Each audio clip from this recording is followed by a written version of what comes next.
My strongest connection to anything in this world is art. It is the most fortified relationship I have ever maintained.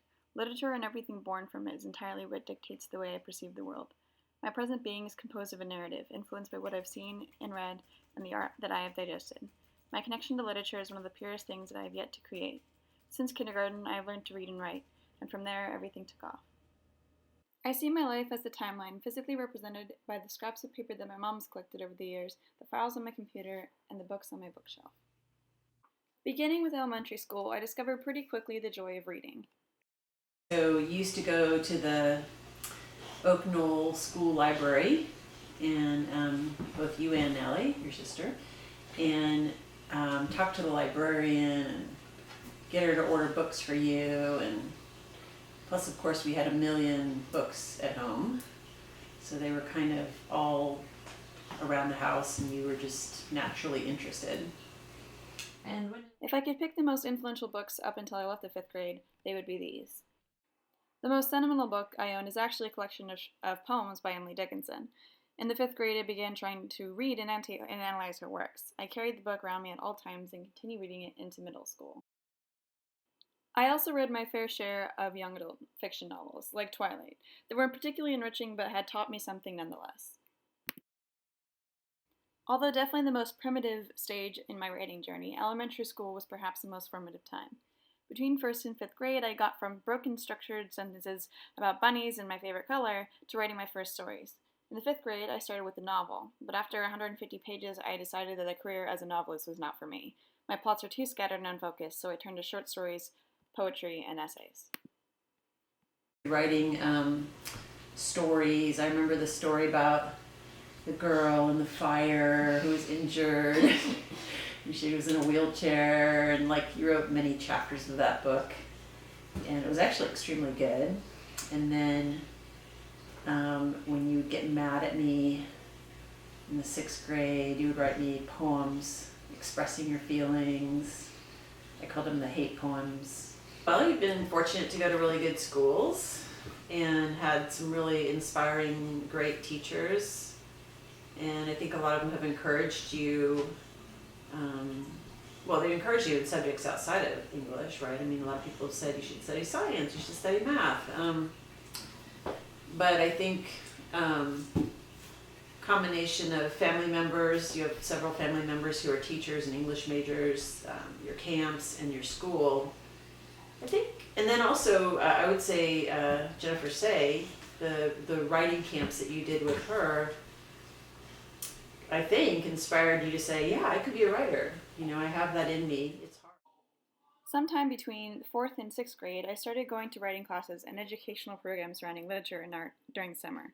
It was during this time that I worked with Jennifer Say, who leads classes for a diverse range of ages encompassing creative writing or analytical writing. My first question is what was it like to teach me to write and analyze works as a younger child? You're always really focused. I mean, you can tell there's certain students, and I'm sure most teachers will agree with me, they just kind of have a spark, and all you want to do is fan that flame. So you're one of those students.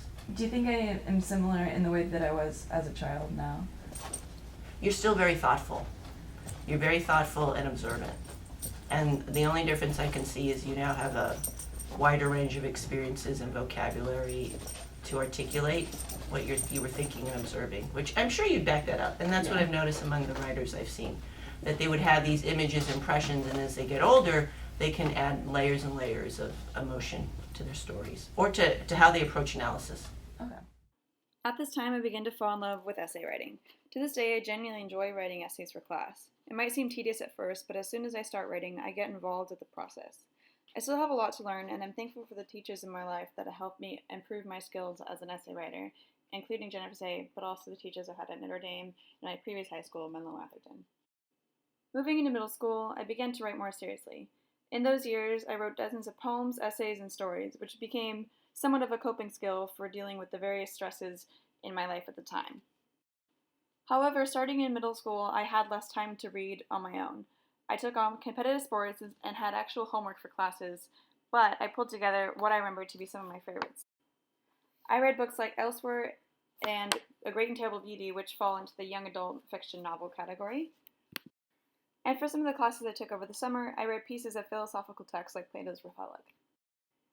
It was also during this time that I discovered one of my favorite writers to date, Jorge Luis Borges. I read his works in Spanish, but mostly English. High school has been by far my favorite years for reading. In my freshman year, we were required to read The Count of Monte Cristo, which was a painful book to read but satisfying to get through. Later, I read a satire written by Voltaire called Candide. I also read various collections of works by Ovid, which was essentially a way for me to continue my adoration of Greek mythology that began in the beginning of elementary school. I first read Frankenstein in my sophomore year, and to date it is one of my favorite books. In that same year, I also read The Sun Also Rises, which is my first Hemingway novel that I've ever read, and it is still one of my favorites. At one point in my sophomore year, I sent in a story to the Pulitzer Weekly for a short story contest and won first place in my age category. It is the only short story I've ever submitted or published anywhere, so of course my mom framed it for me.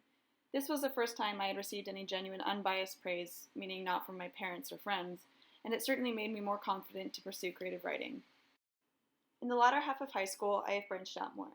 I bought the collected fictions of Borges entirely in Spanish, have started reading works from Vonnegut, including his short stories, which are amazing, and I've also started to read nonfiction.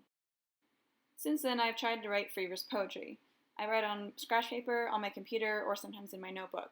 This form of expression has been the easiest for me, and I have been particularly inspired by the poems of E.E. Cummings, which we first read in AP Literature class. And as for a completely different type of writing, when I came to Notre Dame, I joined the school newspaper in the second half of my junior year. I started as a contributing writer, and there I learned the ins and outs of journalism. Especially being on the staff my senior year, I was even more involved. I'm very happy that I joined journalism at Notre Dame and can certainly take the skills that I learned into college and beyond. Upon planning out this project, I thought about the arc. I was taught by Jennifer Say to look for the hero's journey, the character arc. However, I realize that right now my life still feels like it's in the exposition, but I know that I'm on the brink of something significant. So technically, there is no arc to the last 18 years of reading and writing, but instead a steady incline.